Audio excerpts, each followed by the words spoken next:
Okay, now we're going to work on the yellow cross. So, hold on. Let me get this. So, hold on. So, you see, you have this situation here. So, hold on. So, you'll have one and two situations. If you have this situation where it's this, you want to make sure it's like a reverse L.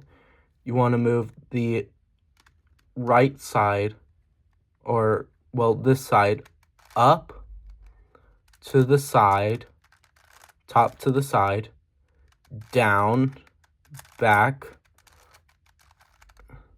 and then up to the side, down. Hold on, I did it wrong. Sorry, y'all. So what I do is, okay, so what you want to do is you actually want to put the side facing towards you, do it to the right, and then take this yellow piece, put it up, turn the top to the left, push this part down, and then up. So now you'll have something like this, and then you can push it back in. And that's how you, hold on.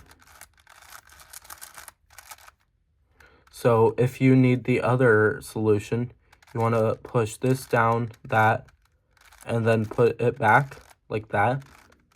And then so if we do the same thing again, so right, you have your L, you push this up, down, hold on. So you want to push this up, down, to right. So if you do it twice, if it's the L, if it's one line, then like if it's like this, then you just turn it to the side and then do the same movement like that. Then you'll have your yellow cross. I had no clue how to explain that.